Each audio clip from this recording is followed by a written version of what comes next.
This is Take Flight with Mark Whittle. Louis Staz, welcome to the Take Flight podcast. Welcome to Thrudark. Thanks for having me. We've been here all day, I feel like, already. We've done all of the good chats out of the way, so I don't know what we're going to do for the next hour. We definitely should have saved some of that top chat, top banter. But mate, pleasure to have you here. Thank you. In my element, honestly, what you've done is incredible. And if you're watching on YouTube, you can see we're actually in a shipping container. But behind us is all of your stock, a gym. You've got the office behind as well. And it's an amazing space, lads. So congrats on everything you've done so far. Thanks, mate. Yeah, thank you.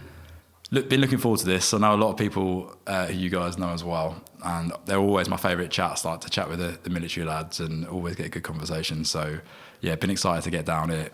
We're going to split it into, or try to split it into, three loose categories of fear, performance, and change or transition when we talk about that kind of leap of faith. So we'll try and do that. See where we go.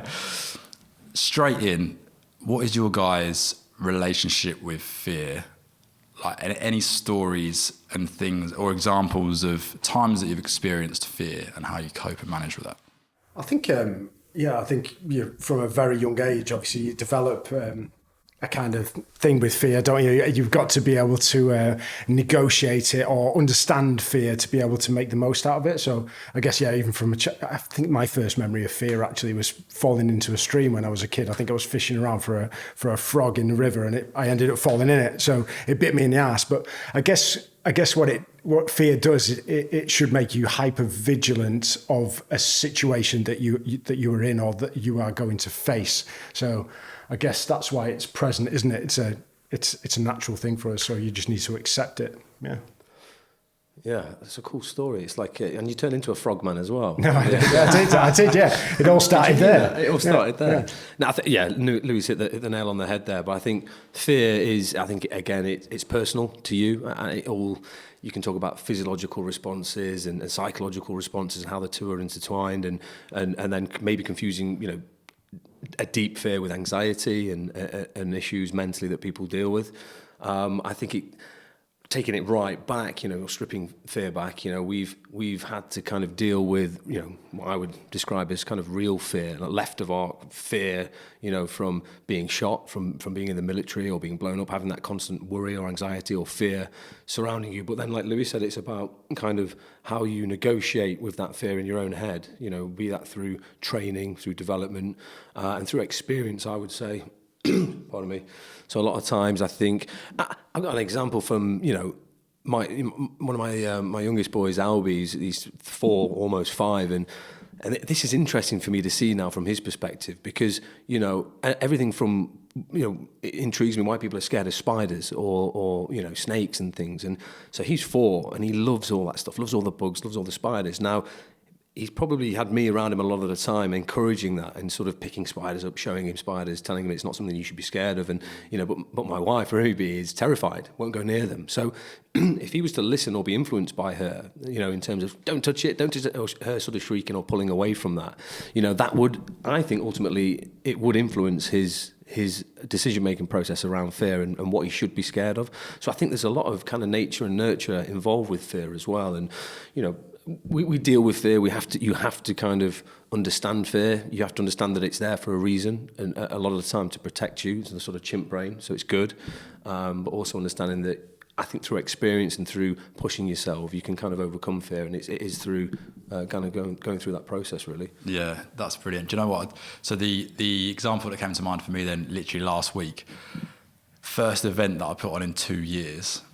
And I was shitting myself for 2 whole days. I've never been so nervous about putting something on. I don't know whether it was just how much time it had been before doing the public speaking, maybe having been self-employed for a year, feeling the pressure, like it's all on this to make it work, and just seeing it in the wrong way maybe. My vision had been blurred. But I knew that it was, people say fear, false evidence appearing real. Like I knew it was irrational fear. I knew I was worried about being embarrassed or to look awkward or to just say the wrong thing or something. I knew I was worried about things that haven't even happened. They definitely weren't happening now, but I couldn't turn it off until I got to the event, and that was a different story. But there's something about that in anticipation, isn't there? Like in the fear, like before you've actually had the opportunity to prove yourself. I heard a really good, I'm going to coin it as my own. I was listening to a podcast and somebody explained it really well about that, exactly what you're talking about, that anxiety, that fear. For me, I associate that to kind of not doing something justice or to the best of my ability. But if you strip it back, it's probably our ego, isn't it? Where if you think about something like public speaking, for instance, and you should be anxious, you should feel that kind of, that fear, dare we say it, because you want to ultimately provide the level of service that you know you're capable of doing. And the only reason people don't do this sort of stuff or are scared to do that is because if they stripped it back, it's generally speaking your ego that's getting in the way and stopping you from progressing and pushing forward. Because ultimately, what is it? Who understands? The only person that wouldn't know that you've not nailed it to the best of your ability is you. And I thought about that. I obviously did the wedding speech not long ago, and Louis did the best man speech and stuff. And you can let it consume you before, during, or after. And everybody kept saying to me, "Are you nervous about the speech?" I fucking will be if you keep saying that to me. But and there's ways that you can mitigate that. You can practice. You can speak to other people. You can test it so that when it comes to the day of the race, you know that you have the capability to deliver a good speech in that circumstance. It's well rehearsed. You know it inside out. It's just then how well you deliver it on the day, and you can let that kind of that fear overwhelm you if you let it overwhelm you. That's interesting as well, you're saying it's ego, because I don't get as nervous for a talk somewhere else, at someone else's event or a corporate. I just turn up, I don't know anyone, and it's fine. But I think because it's my event, my ego is obviously screaming like, you have to do it justice, you have to get it right. Yeah. How did the talks go at the wedding then? So best man and groom. Staz is a natural anyway. He was speaking. I think you must have had about 10 coffees before your speech anyway. But and a few beers, yeah. He nailed it, and I think there was a bit of pressure on. It was actually a shared best man speech, so I think you're always going to be nervous with stuff like that because, like Staz says, you want to do it justice and you want to be able to do it well. And myself and Matt, another one of Staz's best friends, so we did it together, and it was kind of sharing that fear as well, I think, and it kind of helped us both to be able to bounce off each other and just be able to utilise that sometimes. So I suppose that's something as well, being able to share fear can help to overcome it. But I was doing some thinking about it this earlier when you mentioned we were going to speak about fear, and I think fear as a motivator is the main thing, isn't it? You should be able to make that assessment and go, right, I'm scared of it, but how do I make myself prepared for it? And it's the fear of failure as well. It's like I don't want to fuck this up. It's like I need to put some preparation into this to make sure that I can do well, or that I can overcome the fear that's in front of me. So I guess use it as a motivator. Yeah, and it's sometimes how you kind of, like Louis said, that fear of failure. If you flip it round, and then for me, I thought about it from a different sort of lens for the speech. I was like, I am a confident person, and mainly through the things that we've done through, the military, and there's times in there that you have to stand up and you have to, you deliver a set of orders, for instance, in front of, to your peers and higher and lower as well. Sorry, mate. For me, I was like, everybody's on my team. Everybody at my wedding, our wedding, is on my team. They want me to do well. They don't want you to see you trip and fail. They're on your team. And for me, it was let's have fun with this. Let's make it a laugh. Let's just relax. But you know what? I did leave at the end of the speech. I was like, oh shit, I just didn't quite nail a few bits and pieces there. There's a couple of times when you practice something, I was like, oh, make it like that on the day. But things don't always go like that, because on the day people are heckling, and it trips you up and it stops you, and I'm just getting into the flow, and then now I've got to, But it is what it is. But it's a strange one. Some people get so consumed, But I'd say that's like a physiological response. And let's look at the extremes of that. Some people need, hypnotherapy and other sort of ways of and means of trying things to kind of alleviate fear. But a lot of the times, I think if you practice and keep running through those events, again, kids, you take them out, and it's hard as a parent, isn't it? Because we're a bit different. I think blokes are a little bit wired differently to the missus, for instance. But I'll let the kids climb trees or climb walls, and you get them just to that point where you're like, if he falls now, he's going to hurt himself, but not so much that he's going to really hurt himself and ruin our day and I'm in A&E. But but you need to do that because he needs to slip and fall. So he goes, oh shit, that hurts. So then he builds up his own level of confidence as well. So it's important to let people, fail forward and all these kind of pro words and like Silicon Valley, fail fast, all these kind of things. But I think you have to. And I think that's what develops you as an individual. I think society now is going the opposite way. We're currently developing people to not fail, and it's kind of it's fucking sports days. Nobody wins. What are you talking about? And that leads into other things, doesn't it? And performance and getting the best out of people and from business and to personal development and stuff. But I just encourage people to fail as many times as you can. Jump off that sort of rock, go down that big slide. And, right, mate. Yeah, maybe not Louis. Check depth, check water depth, but we can cover that. But don't climb up something you can't climb down. But it is, isn't it? There's Yeah. you get to points like that in your life as well. Business, and it's fucking scary. We were leaving the military and transitioning. We could have. It's not a very comfortable job being in the special forces, but you can. We had a great position, great roles, well respected, had the rank, and the experience through operational tours and time served essentially, to then sort of step off that train and off it goes, and then go, fucking hell, are we making the right decision here? What are we doing? But you have to. I mean, what's the worst that can happen? It fails, and we can go back in, or which is some people's best case, or we can try something else. And a lot of people are scared to do that. They're scared to, because a lot of people are worried about what other people fucking think of them, and that's the real. It's a sad way, really, for most people to look at things, isn't it? In my opinion, it's funny how because when you're talking about kids specifically, and you have to have that experience of fear or like pushing yourself, whether they know it or not at that age, but they start to understand what's dangerous and what isn't. Yeah. But that is what kind of dictates your ceiling, isn't it? Of like what you can cope with, what the stress, I suppose. I'd like to hear your thoughts on: is there a difference between fear and stress? I don't know. Yeah, technically, I don't know. It's I guess. It is a stressor, isn't it? You're stressed in that situation. Something is making you stressed, and I guess it's natural, like I said earlier, because it's a fight or flight mechanism. It's like you are in danger, and that danger ranges. It could be from embarrassment. You're scared that you're going to get embarrassed by the situation, or you could get shot and killed. So it's like it's a broad spectrum, isn't it? But I suppose it's managing the stresses involved in that situation. It's funny you say that. It's like I've been more. There's been more fear or more stresses involved in perhaps best man speech than getting shot at for me in a lot of situations. I guess some of that is preparation as well, because we've been kind of inoculated to it in a way. So you're that used to, bangs and flashes going off in that kind of environment that it just becomes the norm. You do it all the time. And I guess somebody who does speeches or podcasts or whatever else, again, it's just, you kind of override that fear because you're doing it more often. So it becomes a run of the mill. So it is that thing that you've just said. It's like you're used to it. Doing it to get over it.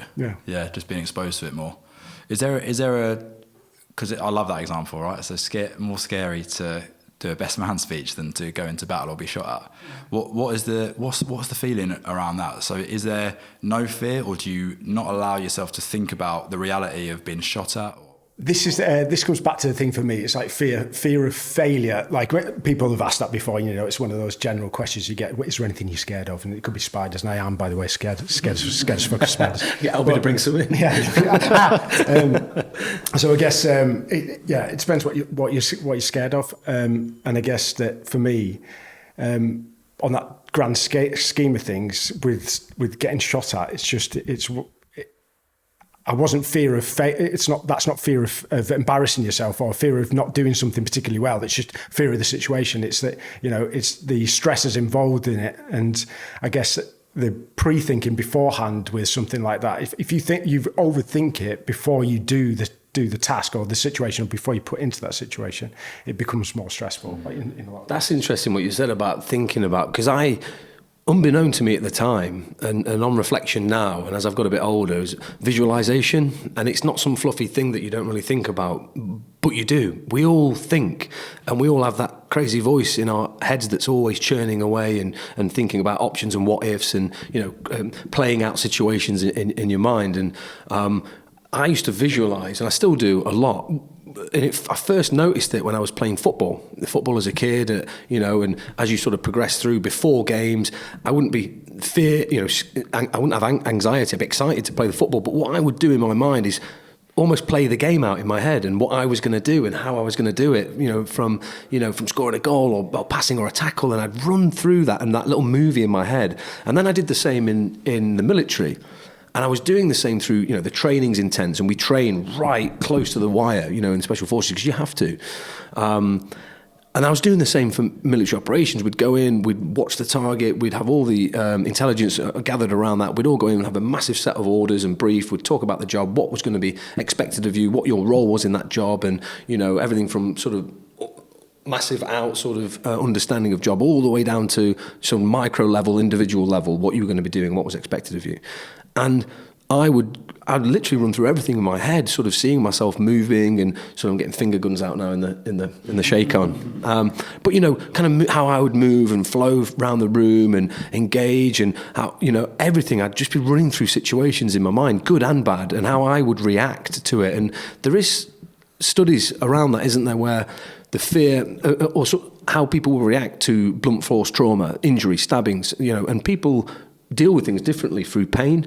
If you've visualized or already thought about potentially being shot or stabbed and how you would want to see yourself react in that situation, can help you, and I think that's the difference between people who do squeal and scream to people who can, sort of almost have an out-of-body experience. And I think you've a good example is, Mark Ormrod and all these different people, and we see some horrendous injuries, blunt force, everything from, IED strikes to gunshot wounds and everything in between, and burns and everything. And it's interesting how different people deal with those situations differently, from a murmur to a mumble to nothing to, I think this guy's dead. Oh, no, he's not. He's just taking it like a champ, to people who squeal. And then when you rummage around and have a look for an injury, it's like, fucking hell, he's just been nicked, but his head or something's telling him you've lost your arm. It's incredible what that relationship between mind and body and that visualization. So that helped with me a lot for fear and bits and pieces. It sounds like what you're saying is it's the surprise element, isn't it? So if you visualize it, you've almost seen it play out, then it's not going to take you. You're not going to be shocked, surprised, like tense, stress up again. That's really interesting, and it is transferable from sport to military to business, like pre-meeting, or even like if you're dropping a new line out here, you can visualize how that would play, like what it look like on the website, all that sort of stuff. But also when you're saying like that mind-body connect, what I found interesting, again, if I talk about the event, was that it's funny how like the stress or the fear manifests in your body. Like I'd had to, and actually this links back to what you're saying about kids again, but I had to go into the bathroom and literally jump up and down, like shake my hands out. I had all this like stress in my body. You might have felt the same like before the best man speech. I could just feel it all. And if I didn't do that, I know I would have been a quivering mess standing with the microphone shaking, but got it all out, and I was almost fine. I mean, Cole can attest, he was there as well, but I felt a million times better. And then I'm thinking this morning, which I was secretly buzzing about because my little girl always wants her mum. But when I left, she was like stamping her feet on the floor because, like you said, they don't think about it. They just, if they've got an emotion in their body, they're just like getting it out. They're just screaming. So, like by doing that, rather than, But that's natural, though, isn't it? It's a natural feeling, and I think it's not talked about. Or people don't understand how they should be feeling or thinking in certain situations, rather than accepting it and going, "This is normal, and it's helping me." I see it as a positive, rather than a negative. It's just about flipping that mindset and how you approach a situation. For me, is probably key.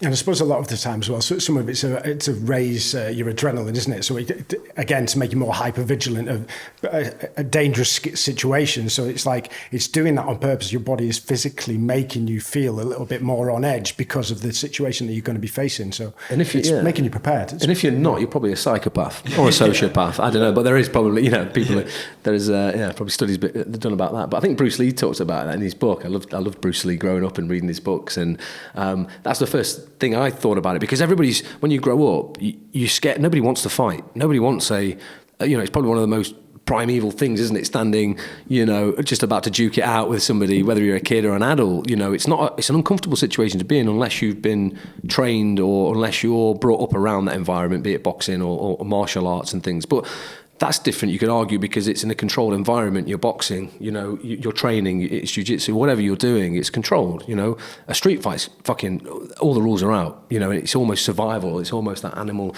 instinct. But Bruce Lee, he talked about it, about people get overcome with that fear and that adrenaline. It makes you feel sick, doesn't it? You know, we've all had that sick feeling like, oh, no, I don't really want to. It doesn't mean you're scared. And you learn that as you get older, because at the time you're like, oh, am I a wimp? What's wrong with me? I feel scared, you know, and everyone goes through, everybody feels that level of anxiety, but it's your body, like Louis said, doing those, it's setting you up for success. It's giving you, and Bruce Lee talked about it, he thought about it the other way. It's his body getting ready to give him more energy, to make him quicker, to make his muscles stronger, to make his brain quicker. And I was like, it's a really good way of thinking about that feeling, as opposed to thinking about it from a negative kind of viewpoint. Yeah. If you allow it to go that way, rather than because what you're saying about unless you're a psychopath, but like there is also like a ability to control emotions in that. Like I can imagine, or maybe there isn't, but if it's all going off and you're in a battlefield, what are you doing? Are you just so trained to be able to cope with it? Or is there something, are you tangibly doing something? Is it breath? Is it just focus? Like, how do you cope with it when it is all going off? I think it kind of gets bred into you, so to speak, in the military in general, do you know what I mean? Just from doing things over and over and over anyway. And it's like indoctrination of being in situations. And I guess that's why we rehearse. A lot of rehearsals will just go over in it and you just become used to it to a certain degree. And then you fall back on your training. So it's like preparation, isn't it? It's like making sure that you are completely prepared for every scenario that's going to come ahead. So, yeah. Yeah. Yeah, no, it's the same thing. I was losing my train of thought there, but I think it's the same with training, isn't it? You know, training for a football match. You know, you don't just rock up on a Saturday and go straight into a game. You have to talk through what's going to happen and what ifs, and you know, and rugby as well. You know, I was reading, you know, Dylan Hartley's book as well about and how they switched the psychology of training, you know, before game day, and that was really important for them psychologically, and talking about everything, breaking everything down, almost like a military operation, because we would talk about everything in great detail, and then attached to that would be most dangerous course of action, and that could be we go straight on target, poof, it all goes up in flames, a big IED, which has happened before to us, daisy chain IEDs, you lose half the force. What are you going to do? You know, and you need systems in place. You need courses of action in place to deal with that. All the way down to most likely course of action. Yeah, we're going to have a bit of a gunfight. You know, we will overpower the enemy, and you know, mission success, and off we go. But you can't just do that. And it's the same as a football match. You can't just turn up on a Saturday. All right, everyone happy? Everyone happy? Yeah, you happy? Yeah, we score some goals, we'll win. You need to go, well, what happens if the captain gets wiped out in minute one? What happens if he gets injured? What happens if, you know, the goalkeeper... Everybody's thinking about these things, you know, a lot of the time, but not a lot of people are putting things in place to deal with that, and systems in place to deal with it. And it sounds easy, but it's not, really. You do have to put thought process and plan to action to deal or mitigate with certain circumstances and situations and scenarios. You have to go through that, and I think that's what the military breeds into people, you know, and special forces, you know, is probably another level or another echelon up from that. And it's sort of, the special forces is different in so much that it encourages thought process, it encourages thought from all the way up. It's a rankless society within the special forces. We still have rank, because you need rank, but sat around a table wargaming, you know, we'd sit all around a table, the squadron, we'd have a problem or an issue, you know, what is the best way to take down this target? A made up problem, is this, or is it could be real or a made up, you know, we go through these scenarios in training, and yeah, some are you know, made up, but some are real. You know, and what it encourages thought process. But what happens is, generally speaking, the people with the most experience speak last. And that's what you should do within a business as well, you know. And we've tried to create and bring that culture across into Thrudark as well. So we'll sit upstairs and say, there's an issue, there's a problem, or it's just, what do we want to do now? How do we best skin this? And it's then up to us to sit back and go, because the moment you say, or me and Louis stand up there and go, this is how I want to do it, of course everybody else is going to go, fucking great idea, Staz, Louis, let's do that. Where it's hard sometimes not to do that, but in a military setting you stand back and you want everybody's experience, because it's valued input, you know. And I think that's a lot of businesses miss out on that stuff. There's a pecking order, and they're generally in life, isn't there? And I think, you know, if you can switch that on its head and then start getting alternative ideas and viewpoints, you know, and then And also, you benefit from hearing everyone's input, and you can go, I concur. Great idea. That was my idea, Dave.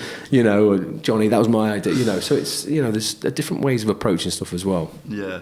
It's so great to hear, lads. I think the thing that stood out there as you were talking, because for me, outside looking in, of course, it's terrifying to think about being in battle or being shot at or anything like that. But as soon as you start breaking it down and you use the football analogy as well, about, well, of course, you go training before the game on a Saturday.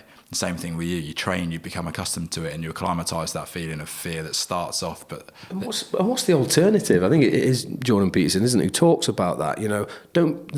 There's no room in society or in business, in the military especially, for weak people. And he talks about that. There's a difference between being weak but being vulnerable. That's fine. Vulnerability is fine. We all feel vulnerable. That's fine. But there's no room for being weak, and it doesn't add any value. And especially at that level, at our level, from being on. If you just turn around and fucking hell, this is all a bit too much for me, and you down tools, you can't. Not only are you, best case letting yourself down and getting yourself shot, worst case, you're fucking letting the people down at the side of you who are relying on you. It's that's how it works for me. And I think he talks about the same at funerals, and people that just fucking melt down and cry. That doesn't help the situation. Why not be the strong person in the room? Why not be the person that adds value? That, you can feel vulnerable, you still feel the emotions, but just for that moment in time, be strong. And there's nothing wrong with that, and I think it's society at the moment, I fucking hate that shit, toxic masculinity, all this sort of stuff. I hate that stuff, but we've got to be careful about where you're leading people down, and kids especially. I think it's one for a different, a discussion. But for me, it's important. These topics are important, and they need to be spoken about. But that question that you said, what's the alternative? Funnily, that's what I said last Thursday. What's the alternative? I sit at home and carry on watching my Netflix series. Why? The reality was I wanted to demonstrate courage, prove to myself I could do it again. I wanted to actually look myself, that's what I said, I want to look myself in the mirror tomorrow and know that I did it. There was also a part of the intro which, in the event, that it was about me chatting for 10, 15 minutes, which was sharing part of my story of leaving the corporate world and setting up Take Flight. And in truth, I didn't want to do it. I didn't want to do it because it's hard to share your truth, isn't it? It's quite easy to get up and talk about other stuff. But when you say about you, it's like you're really putting yourself out there. And I didn't want to do it. But I was like, mate, you're fucking doing it. So I can get up tomorrow morning and look in the mirror and know that you did it. And I'm so happy that I did. So maybe that's something that we can do, is just say, what's the alternative? What else would you be doing? Or do you want to do it half-arse or what? Well, it's about, that's being comfortable, isn't it? Being comfortable in the situation you're currently in. And it's like, there's no growth there. There's no growth in comfort zones. It's like, how do you get outside that? You've got to face some fears at some point, or at least be uncomfortable at some point in order to grow. So, yeah. And to link that as well to what you were saying about the training is like, for me, outside looking in, terrifying to think about being in a battlefield. But when you break it down, it's the simplicity of just practicing. We think that with a lot of things that we just don't know about. So like just a little bit of research uncovers actually the reality of it, is that there's so much more to just what we see about something.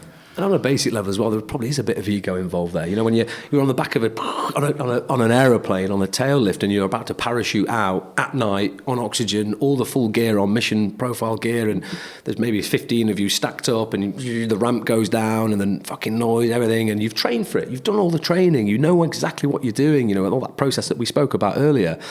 But you still have that moment of your brain going, what the fuck are you doing? You're jumping out of a perfectly functional aircraft, into the darkness. There's a ton of things that can go wrong and that have gone wrong. I've had personal malfunctions and things, but at the time, you do have that moment of looking in front of it, and I just think, is he going? He's going. You look around to your mate, you're sort of nodding, but you're sort of saying, are you fucking happy with this as well? Are we all going?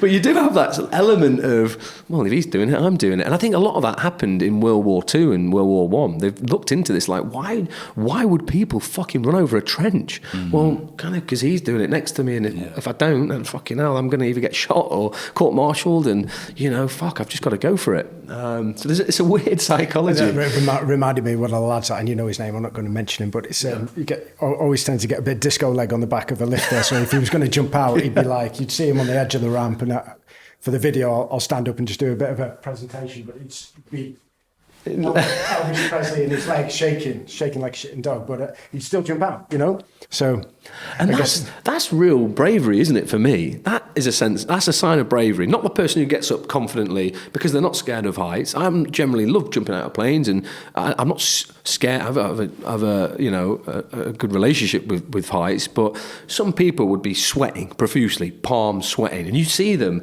but they'll jump out. And at the bottom, I'm like, fucking the level of bravery that takes to do that and overcome that. That's dealing with fear, isn't it? And that's working through fear and anxiety and stress. Not the bloke who goes, it's easy this, out I jump, and he enjoying it, flip, it's... Backflip. Yeah.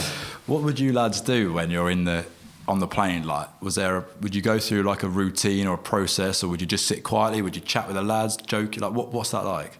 I think it depends on the situation. It depends what you're going into. I mean, if you're just jumping for the sake of jumping, then I guess you're just going through your drills probably. If you've not done it that much before, but I guess if you've done it loads of times before, it's like it becomes pretty easy. You've probably got your beats on and just listening to some Chad tunes. I don't know. I think everyone's different as well. Everyone has different. Probably like in the football. We've all seen those lads who have. I've got to put my left sock on and then my left shin pad before my right. And I was a bit like that, a bit weird. Everybody kind of goes through their own routine or rituals in their head. And, my AirPods might have a nice chilled tune on, and Louis might have some fresh metal on. Everyone's different. Some people need psyching up. Some people need bringing down to a level, different conditions that your body deals with, stuff like condition orange to be in hyper alert, and then condition red is fucking beyond it. You can't really think, you're tunnel visioned. You need to be in that right zone at the right time, and understanding, I'm getting too worked up here. It's the same with fights and street fights, isn't it? Everything. When you speak to people after, their recollection of what's just happened is sometimes bonkers. Like, that didn't happen. Like, I was sat back watching that, and your recollection of what you thought you did what, and because they're condition red, and their brain is just survival, fight, fucking grab, scratch, anything, and where we need to be and operate is around, that, condition sort of, white and orange is getting good. Orange is hyper alert. You're vigilant. You know what's going on, but you're not too tunnel vision to not step back and see the bigger picture, understand where everybody is around you, friendly forces, enemy, all that sort of stuff you need to consider. And I think that comes through training really. But yeah, we've had some mad ones really flying in and, through operationally on helicopters and low flying and into really bad areas, like Boscombe, but flying in, to other areas that, it's going to be tasty. The job that you're landing on, it's going to be hot. As soon as you land on, there's, we've run off the back of lifters and things have been taken out with RPGs and helicopters hit with RPGs on fire flying away, and it's guns and it's mayhem, but... So it depends on the circumstance, like Louis said, and the situation and what you're doing and how you prepare for that. But you're on target and you're off and you're dealing with what you're dealing with.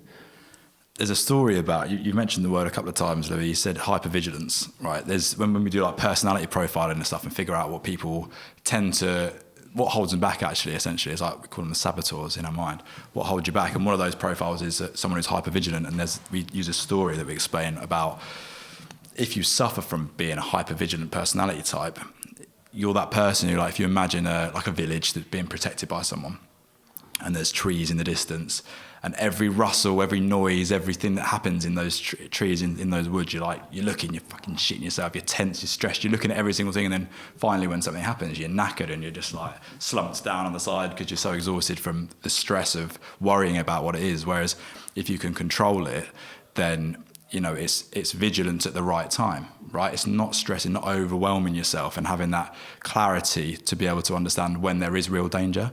So what was that system? Because I think that sounds amazing, of the colours that you were talking through, like the red, orange, and then did you say up to like white? Well, so white's lowest, and then, see yellow, orange, and then red.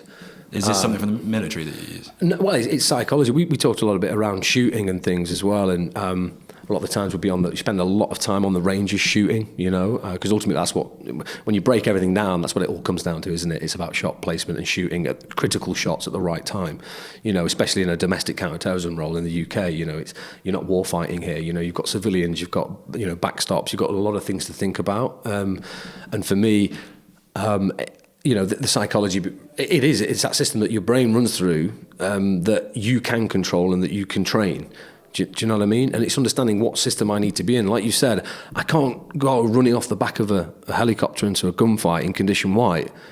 giving it fucking, just take my iPods off. I've been listening to classical music because I won't be ready for the situation, and I'll be too chilled, too relaxed, too laid back, and has the opposite effect. To caveat that, I can't be condition red, running off the back with my head on fire, thinking, what the fuck, just indiscriminately shooting at anything and everything, and not understanding where, the other guys are, or, what my limits are and where I should be and what the actual objective is, and just kind of, let's go, let's have it, it's the same in a fight, you need to be in that perfect sort of transition between, your whites into probably orange, I would say, where you're really aware of your situation, you're aware of what you've got to do, but you're controlling it, I think I know the descriptor of that's actually flow state, so people have probably talked about that before, but it's like it's being in that state of mind where everything just seems to happen naturally, under control, and you're kind of just in a flow, and everything just seems to happen in the right way. So I guess that's the zone you need to be in. It's in control, but also hypervigilant as well. You need to be aware of everything that you're doing. Yeah. And is that like, so you're using the music to get you into that state, or do you think it's literally when you've done it enough times, just stepping onto the plane is already getting you into that state? I think Louis is exactly right, flow state. If you speak to anybody who's a professional at what they do to the highest standard, Lewis Hamilton, Formula One driving, if you spoke to him and said, he's not thinking about every turn, every gear change, every throttle and brake, and he's in his flow, he's driving, he's doing what he does to the best of his ability because he's trained since he was that big, and it takes years and years of experience and purposeful practice to be good at that. And purposeful practice is another one, isn't it? The Malcolm Gladwell, how he looks about 10,000 hours of purposeful practice in anything that you want to do. And I think we do that amount of training and practice and hours until it comes to game time, and then you're flowing. You're into the flow of running through, whatever it is that's in front of you. What was it that made both of you decide to join the military in the first place? Like, what was your story? I talk about, like, there's no right and wrong, there's right and left, like these forks that we just make decisions in our life and it changes everything. Like, what was that decision process? Mine was I think I made the decision earlier on. I think I was watching probably some films, Predator, Commando, some of my favourites, by the way, Arnold Schwarzenegger.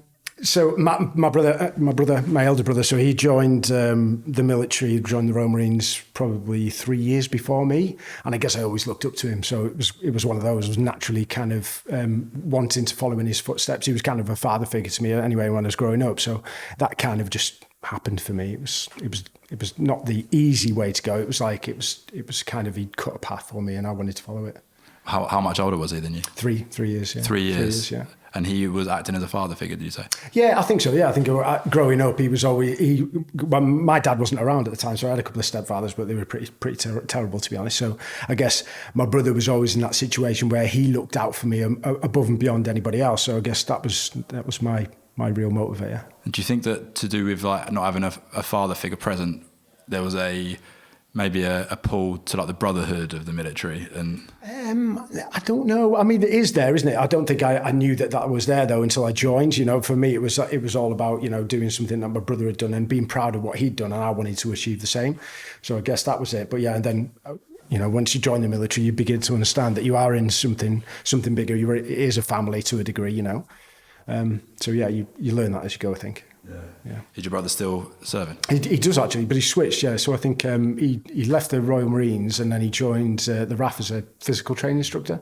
So he's out in Bavaria, swanning it up skiing or something at the moment. Nice. What about you, Staz? What was your journey? A little bit different. I had no kind of internal pressure in terms of family. There was no family sort of members that were serving or have served that were kind of sort of forcing or driving or hinting down that path. I think I was playing football to quite a high level as a kid, growing up through school, England schoolboys, at clubs, and everything was kind of, I'd put all my eggs in that basket. It didn't work out. So I think we talked just before this about potential scholarships to America. It didn't work out. So I kind of enrolled at college, kind of, what the fuck do I do now? Joined the sort of sports science, that kind of stuff, so I could then try to get back into football, playing football, started playing British colleges, doing really well, and then at that stage, I have to start looking at jobs and working. What am I, 18 now, maybe 18, 19. So started working in a local sort of council-ran gym facility. So started as a lifeguard, and then transitioned into the gym. So on the gym floor, personal training, all this kind of stuff. Did that for a couple of years, and I don't know, really. I just felt like the fucking wind was out of my sails. I just felt like I had no real purpose and no passion, no drive. And it was around about that time, 2011-ish, when kind of, the Twin Towers happened, the news. I was seeing a lot of stuff, and Iraq as well, probably before that. I'm shit at maths, trying to work back my age now.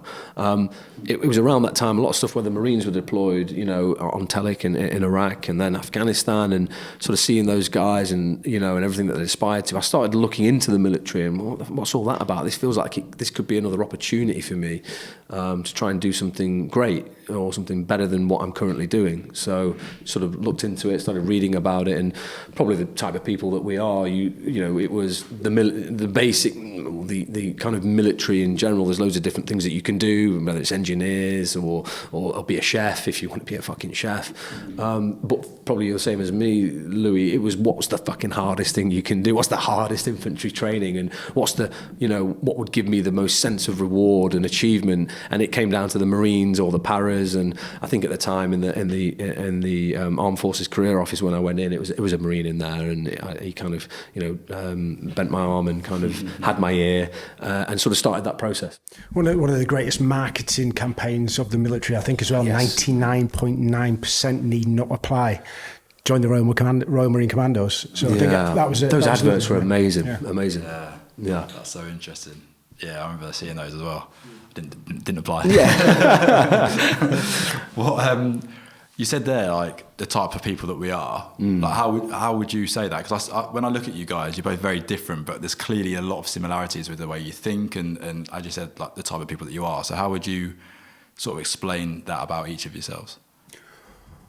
I think it's Chad. This when I say it, relentless pursuit of excellence. We just want to be better. I think that's what it is. It's like that motivator. It's like, not that nothing's ever good enough, though it isn't. But it's like you just want to keep getting better, whatever that is. I mean, it doesn't matter what gets put in front of me, even if it's something like completely off topic. It's like I want to be good at it. I don't like being shit at anything. I suppose that comes back to the fear thing. I hate being shit at things. It's like I want to be good. So I guess that's one of the similarities that we have. It's like we both just want to be good at shit. And have good things and do good things. Yeah, you are right that we're the same and different. And if you lined up the guys from like Special Forces, it's such an eclectic mix of people with degrees, ex-professional rugby players, footballers, right down to guys. Doctors. You've got doctors. Yeah. Council estate chic, like Louis Staz. Council estate chic, people who shouldn't really have amounted to something but have, and you get such a wide variety of people and different shapes and sizes as well. We don't always look the same, or you could argue probably dress the same. But it's different, really. I guess it all depends on kind of Louis right with it, that having that. I'd say for me, fucking stubbornness, being determined and not wanting to fail, wanting to always push and progress. I don't know whether that's born or bred into you as a kid. I don't fucking know.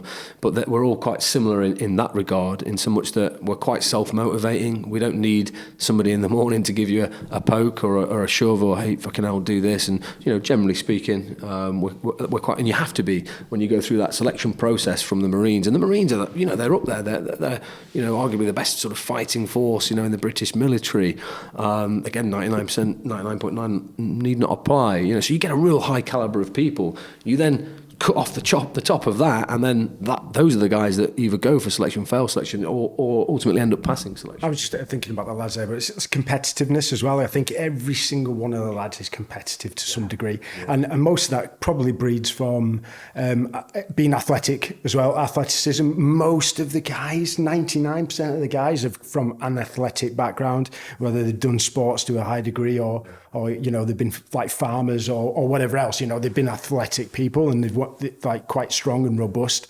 And I guess that's some of that's genetic, isn't it? But at the same time as well, if you start to perform as a kid, as starting to do sports and things, you kind of become accustomed to it, and then you as you get older, you become more sort of ingrained in that kind of person and being. And generally speaking, most of the guys have had some level of hardship or trauma in their life. You know, they've had, you know, not always the case. You know, there are some guys that you speak to and you're like, what the fuck are you doing here? Do you know, you've had a great upbringing, silver spoon, and you've had opportunity, could have opportunity out of here, and yeah, what are you doing here? Yeah. But most of the guys are, you know, something's happened, or they're you know, anxious, or something, whatever's happened in their life has led them down into this path of military, I would say.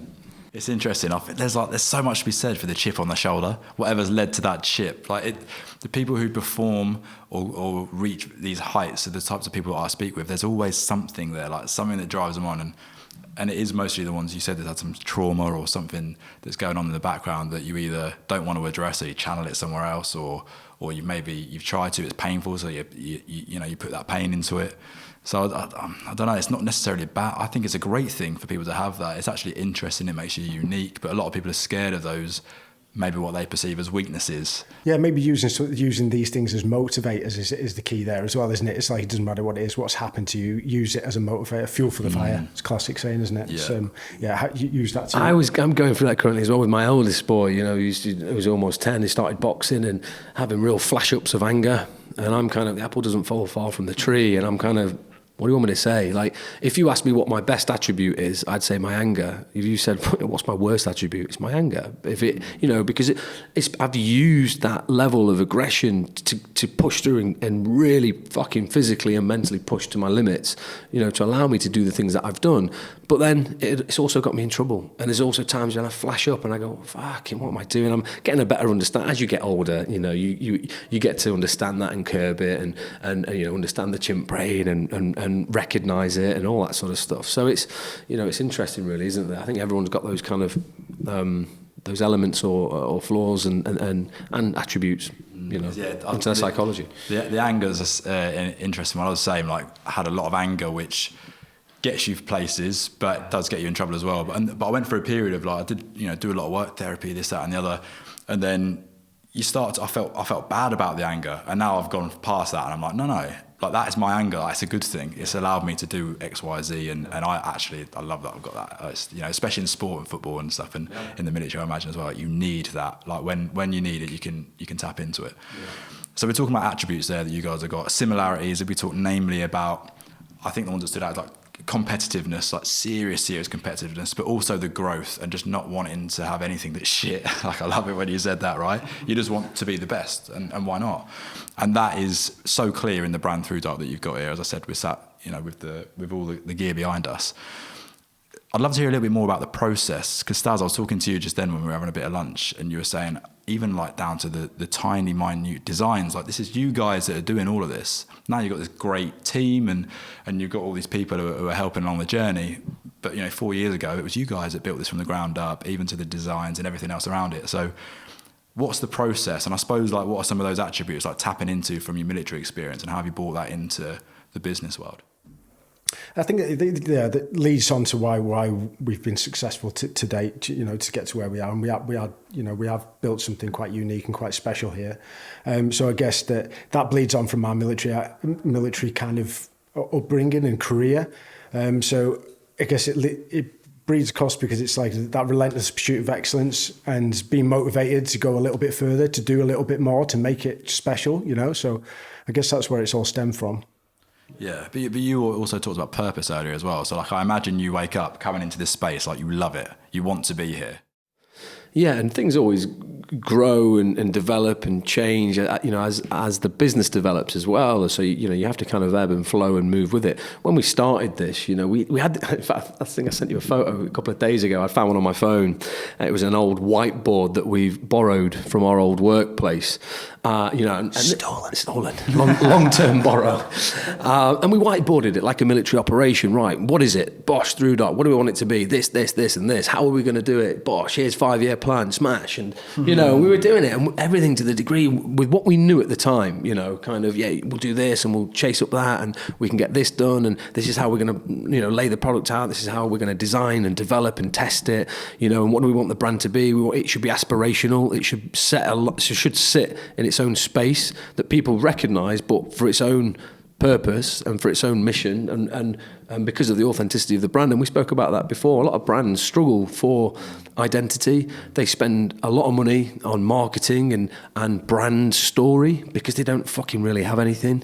You know, that was the opposite for us. We knew we had credibility, authenticity, all those things. We were ticking boxes, and it had not been done before from the special forces background. No one had. That's not the usual transition, is it? You know, for me and Louis, the safest option would have been, you know, and we did do a bit of security work on the side, cherry picking work and jobs, and you know, because your skill sets lead into that. So we were fucking diving into the unknown, and again, it was just a case of, well, probably 10 pints deep, if we're honest, but all good plans are formulated in the boozer, aren't they? You know, but, a lot of the best, and I think it's Louis that type of person where I probably wouldn't. Like, Louis is a bit more, fuck it, let's do it. And I think you got your balls in your hand and went to China on the year, you know, four and a half years ago, right? I'm going to go and start. We've got all these designs and ideas. Let's look into manufacturing, you know. And none of us have got business degrees or anything like that, but you know, off Louis set and came back with some. Yeah, I think that's the thing, isn't it? It's like ideas to fruition. It's like, how do you get there? And it's like getting your balls in your hand basically and just making it work. But you have got to start somewhere and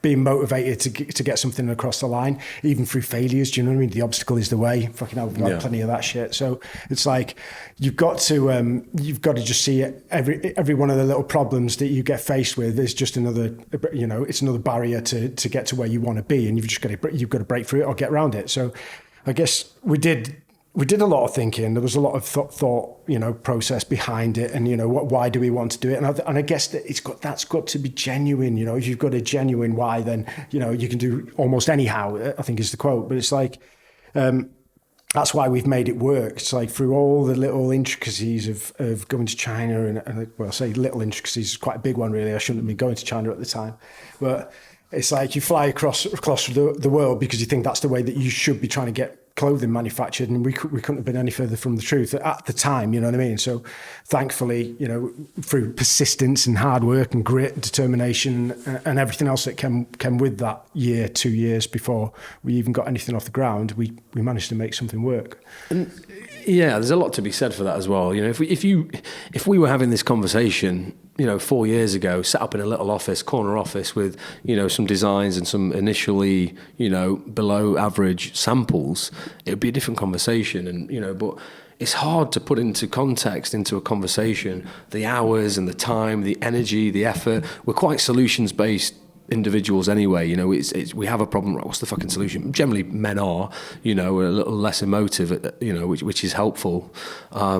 So from that, it just takes time and graft and hours. And it's the same as of anything that's worth having or achieving is, you know, if this was given to us now, if me and Louis walked out, you know, the gates of the camp and the SBS gates, and someone went, here lads, here's a business 4.5 years in, doing really well, just take it over, don't do anything outrageous and it'll do all right, you know. Where's the fucking joy in that? You don't understand it, you don't appreciate it. Where, you know, we've done fucking everything, you know, from the, you know, the picking and the packing and, you know, all elements of the business we have an understanding of. And, you know, thankfully now we're in a position, the business is doing well, we have resource, we've got guys that are coming in, creating that culture from, you know, the military. That's what we've tried to do here, and it seems to be, you know, working quite well. But getting the right people in at the right time, and it's like the fucking military again, isn't it? You need support, you need the right elements of people in, but you also need the subject matter experts in doing the right jobs at the right time. And fuck it, it's not been easy. You know, there's been times where we're head above water, seams are about to burst. You're thinking, fuck, mate, we need to do something here, but we're just not on that level yet. Or when's the right time to, you know, move into a unit? When's the right time to, you know, to employ somebody else? But then, well, have we got the cash for it? And how's that going to affect the cash flow? And, you know, always being conscious of it in that respect. And it's not an easy undertaking. But I think I wanted to go back to when you were talking about that, when the first initial ideas, and I think that when we talked about it earlier, and that's why, is because visualization. It's like, I think when we both started talking about this, and it's grown, the initial visualizations were probably weren't quite as clear as what we have here present today. I don't think we would have visualized this accurately, but I think in our heads we could visualize, you know, the something that we were going to have at the end of, you know, a process of 3 years, 5 years, 10 years, because that's why it was on the whiteboard. You know, you looked at the whiteboard and you can see now, and it's pretty fucking good. You know, you look back at that whiteboard and you go, we fucking nailed it, you know? And it's probably because we were diligent enough to sit down and just really think over everything, pre-mortem it, and just make it work. So break it down, I think. And to Louis' point as well there, back, you know, rewinding about the why Thrudark, you know, I think at the time we were parachuting out in America and, you know, jumping out, planes, all this stuff. And generally speaking, we'd be affording all the best kit and equipment in special forces, you know, bigger budgets, you know, the rock stars of the military, you get all the best weapon systems, night vision optics, goggles, everything, down to the clothing as well. But we were still pretty critical of how the clothing was performing. You know, we were jumping out, zips were fucking blowing up in your face and things weren't positioned correctly or they weren't kind of ergonomically correct, and just thinking, why the fuck? All they've done is just put this into a camouflage print and said, there you go, as a military jacket. And, you know, we were thinking, surely you can make this better. All these big companies, and why the fuck have they done that? And, you know, since leaving, that was a general idea. Let's fucking make this. And it's since changed there. That, you know, we still do some stuff with the military and back into the military, the guys and stuff through testing development and you know, kit back into there, which is good for us. But our main bulk is now is the general public or high performers or, you know, expedition leaders, everything from designing, you know, bespoke summit suits for NIMS, you know, and all these incredible people. But we had a good support network around us as well. You need a bit of these things in place, you know, and a lot of good friends that have helped us out, and Foxy, and, you know, and let's be honest, the way things are right now with social media, it's if used correctly, you know, can be a massive tool to help any business. And we really dialed in on that. We were focused. We knew the vision. We knew, generally speaking, what we wanted the brand to look, feel, smell, taste like, and how we wanted that to be perceived from other people, you know. And that comes back to that authenticity, like Louis was saying again. It's if people smell bullshit, you know, or if it looks like shit, smells like, it's probably shit. And I think with us, we're not fucking rolling shit in glitter. We're not, you know, we are, everything revolves around that fucking product. And ultimately, we've got to stand there, look at a garment, try it and test it and look at each other and go, that's fucking amazing. That's really, really good. That is the best that we can do with what we have at our disposal right now. That's the best product that we can push out. That's not to say, Kaizen, that 2 years later we don't go, shit, we found a better, you know, a method of doing whatever, or a better material. But who doesn't do that? You know, show me a company that's not always innovating or trying to make things better. Yeah, progression, I guess Staz is right as well. It's DNA and it's genuine. It's like what you see is what you get. It's me and Staz really through and through. So Thrudark is me and Staz. You know, we live, eat, sleep, breathe this brand. So that's what you get. I love it. Like, I literally ask one question and you see that you both light up immediately. Like, I can see how passionate about it you are. You're such a good representation for people who want to pursue things they really, really care about. So again, like, congrats, lads. It's honestly amazing what you created in 4.5 years. So, and also just a quick mention, because I think Dylan's going to jump on the podcast as well. Big D, Dom Hartley. We've had Tano on. Okay. And I was just telling you about Chris Smith, who was at the event. Like, we've got a strong Thrudark connect on this season of the podcast. It is, mate, no. But like you said, that network, and I think, again, there's all these Chad sayings and you're the sum of the five people. But generally speaking, you try to surround yourself with good people. And that's what you get in the military. It is an echo chamber. You are in your own bubble within Special Forces and the military in general, because when you do leave, you go through that process of, what the fuck have we done here? You know, shit. And then you've got to work with people that aren't used to working at your tempo or to your level. So that's been a big problem for me personally as well, is getting frustrated, being delayed, and things that are out of our control, and just being like, oh, fuck, you know, the factory's delayed, the fabric's delayed, the zips aren't there, the fucking what, fill in the blank, you know, small, all these little hurdles, and, you know, or asking people to do things and having to chase up, or, you know, not doing it to the best of your... But you have to let some of that go. You have to.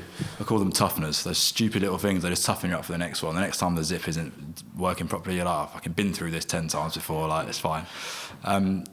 Go on, Lou. Yes, that was it. I think we seamlessly sort of transitioned into change, really. But yeah, it was just interesting that we managed to do that. I didn't even notice. Was that you? Oh, yeah. Yes. See what I did there. Segue. Yeah, a lot going on. So operating on many levels. But I think what stood out for me there was the whiteboard, right? Not many of us do that. And it's clearly a link from what you were used to and conditioned to do in your time in the military. But that planning, that preparation phase just does so much for you, because it, again, see what I've done here, but it removes the fear. Everything we spoke about at the beginning of this conversation, by planning, prepping it, everything's on that whiteboard, stolen or not, is then going to take away the fears of what might go wrong, because you've mapped it all out. And it's also the motivator that you spoke about, Lou.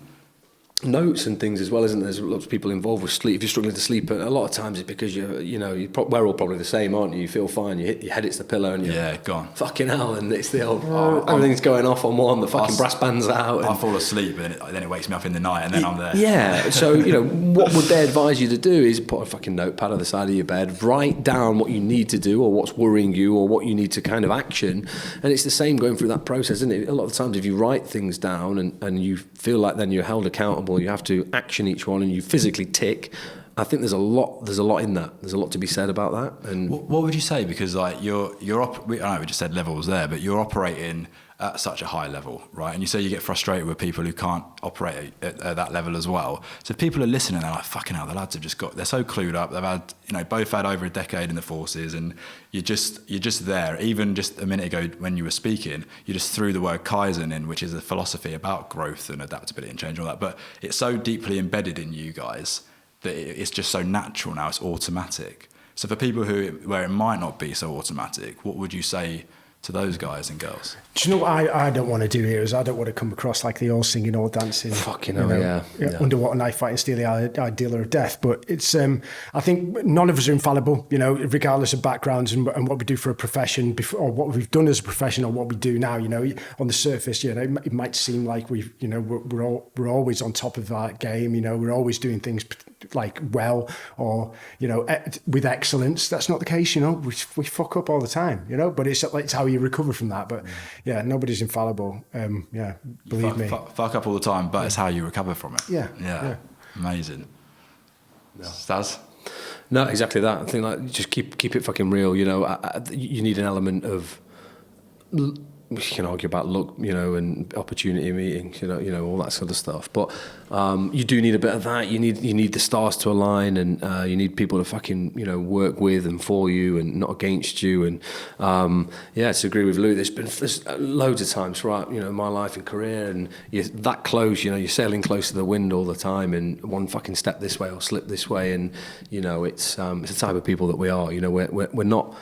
We're risk aware, not risk averse. So you are kind of you deal with that in your own head, in your own sort of ways. And it's not easy. It puts massive stresses on friendships, on relationships, and family and everything else. It just I'd say for anybody going into it, it's and most people don't, but it's difficult. And you've got to really kind of be invested. Emotionally and everything into that. 100%. It's hard to do anything to that right sort of standard or level without being fully ingrained. It's like when I was going on selection, for me, that was everything to me, and it was everything else was second to that, family, everything, because I felt like it had to, and then the job as well. You kind of you give your everything to that because you have to, because you can't half-heart and play at that and stuff. But yeah, fucking hell, to get back to Louis' point there, we are not some sort of demigod. We're awake. Sometimes you have shit days and you struggle to get up in the morning or be motivated or disciplined in certain things, and it is what it is. We're all fucking human beings. But I like that. I think that's how it should be, and I think that's keeping it real and keeping it personable. Yeah, no, amazing, mate. I think we have fallen in sometimes into a trap of we always see the highlight reel. Even fucking hell, yeah. Like even films, it's always peak moments that are celebrated in films and songs that are written and everything's like that, isn't it? It's become damaging a little bit, I think. Not to start getting into the depths of social media and the perception of other people's lives and everything else, but it's just a lot of it's just fucking false. You know what I mean? So I guess I just wanted to make that statement there. We're not infallible. Fucking good point. No, I'm pleased you said it, and everyone's the same as well. So because we all do have these fears and insecurities going on in our heads. So as people were listening along, know that we're all the same. We've all got these same thoughts going on. It's just, again, how you said, when you recover, if you're prepared to look yourself in the mirror the next day and say, yeah, I did try and recover, I did my best.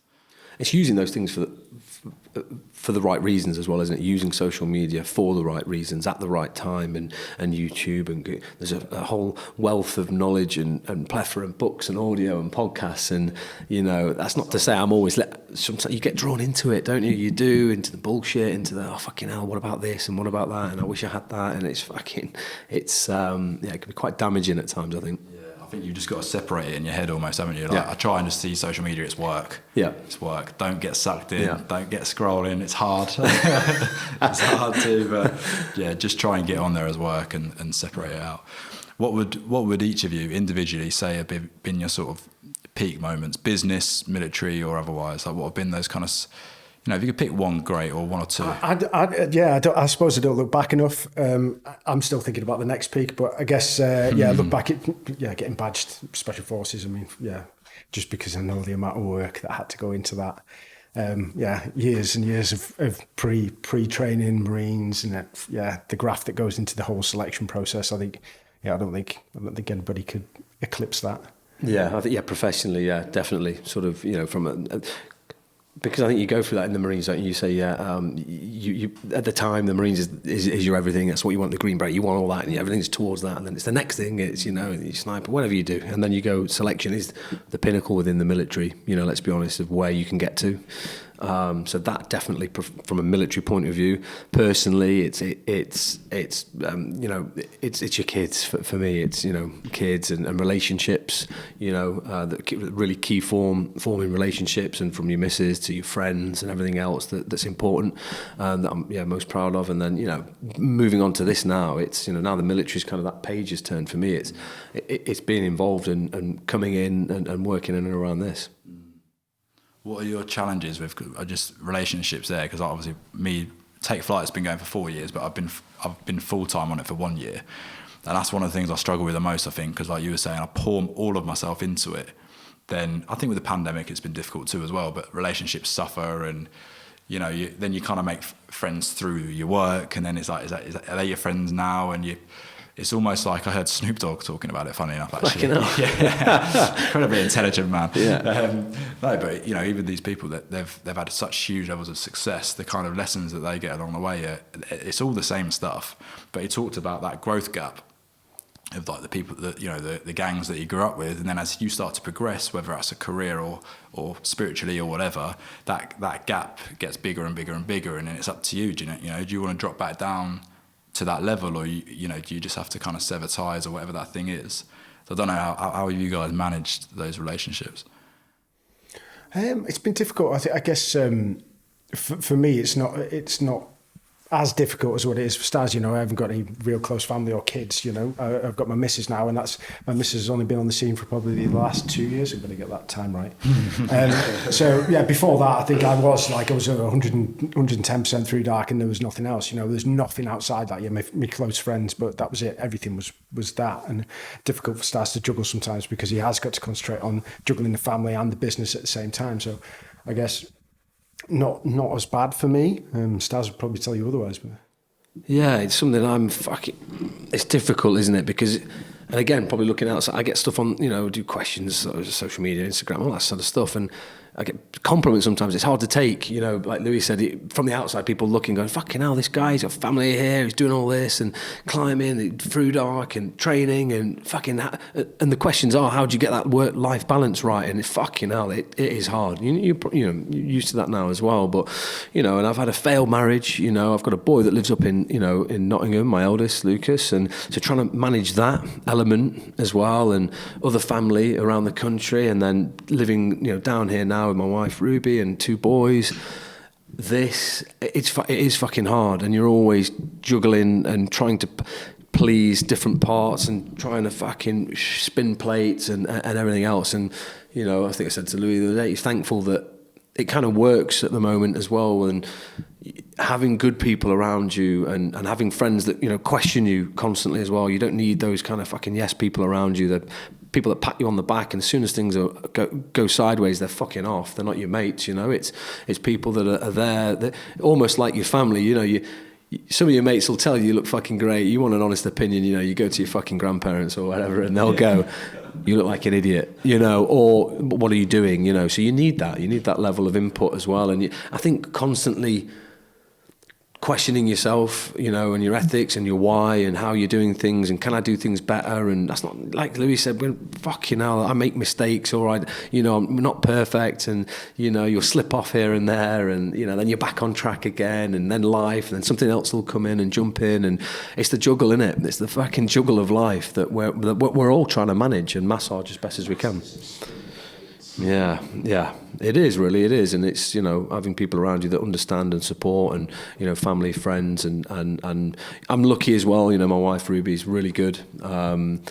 You need people that support you, that will support your endeavours as well, and that takes a special kind of person as well to say, yeah, because ultimately we are wired the same in so much that we need to be doing stuff. I need to be busy. I can't get into a routine. I need routine, but I can't get into a shit routine or a fixed routine at home, you know, where I'm doing this, and then I become bored, then I'm itchy feet, then I want to be away. I want to fucking go and, you know, climb or go somewhere and do something, and whatever that is. And it's difficult. It is difficult you need that level of support there, and for somebody to say, I get it, because then they get the best version of you. Yeah, you get that. But if I'm not allowed to do the things that I want to do, or go crazy here or do that, then it'll manifest in different ways, in negative ways in other areas of my life, you know. So you need people to understand who you are, and, you know, me and Lou have been we've been mates since we first joined the Marines in 2006, and I've always been asking, I was pestering him about something, still pestering him to this day.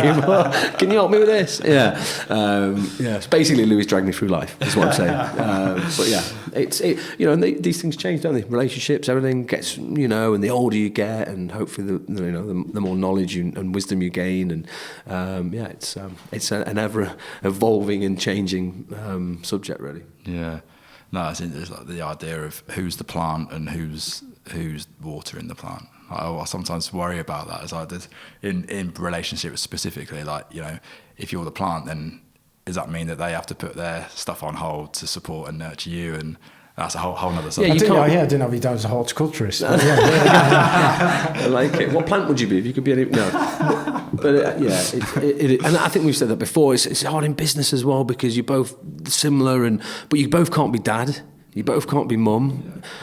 That sometimes swings and changes depending on what you're doing and why you're doing it. It's the same in a relationship, and, you know, this opposites attract probably for a reason. You need different types and different personality types, and, you know, you can't all sail the ship at the same time. So, but that takes a bit of massaging here and there. Yeah, no, it's brilliant, lads. I've absolutely loved it. Thank you so much.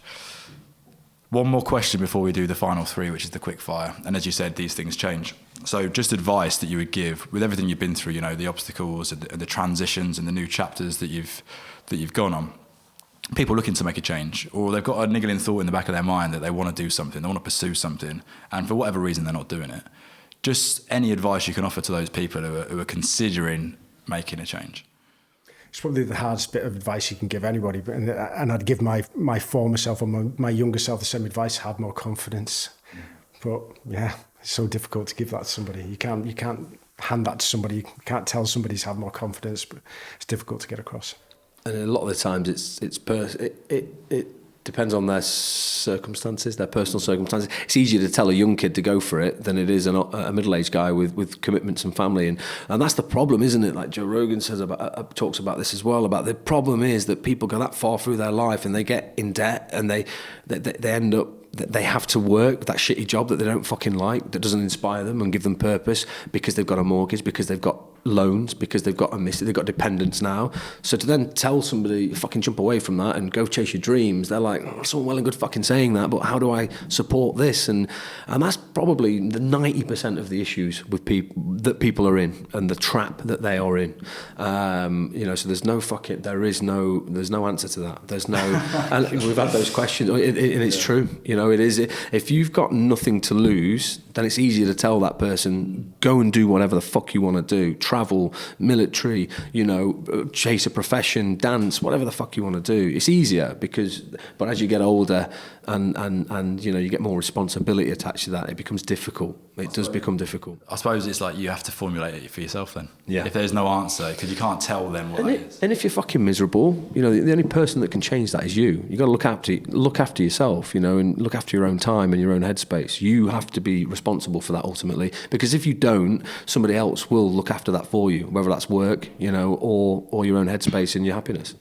Yeah, I don't know. I think that you're probably going to have to edit this out, but I think the one thing for me is don't be a cunt. Yes. Yeah. Sorry.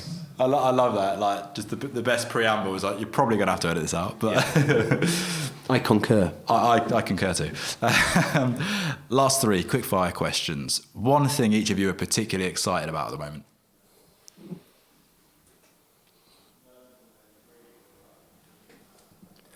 I think short term, for me personally, is climbing with NIMS. Sort of middle to long term is how the business develops and grows and which direction it's going to go. We've got a really exciting year coming up, and that will then have an influence on where we then take it moving forward. And then always alongside that is my fucking family and kids, and I'm really enjoying that moment. And I think the pandemic sort of. I use that hopefully in the right way to spend more time and realise what's important and kind of dial stuff up and down. Brilliant. We've not even spoken about SS WhoDaresWins. Is that still a future plan? Are you involved in the series coming up? Not in the next UK one. No, I won't be involved in the UK one. There's other stuff bubbling away in the Did you do what, 3? The background. So no, it was 2. It was the 2 seasons. civilian one when I was a super shit mole, and then and then it was this celebrity one. So that they're kind of done, Nice. finished, and then we're working and talking about other things as well. Amazing. From a business perspective, new website coming soon. And from a personal perspective, probably I'm an uncle. Yeah, I've got a little nephew. Yeah, recently born, so probably 4 weeks old. No, So it's exciting. congrats, mate. Awesome. And your wedding, Louis? No. No wedding. Peer pressure. So one habit you would encourage all listeners to undertake daily? Make your bed. Oh, that was easy. Do you make your bed every day? Yeah.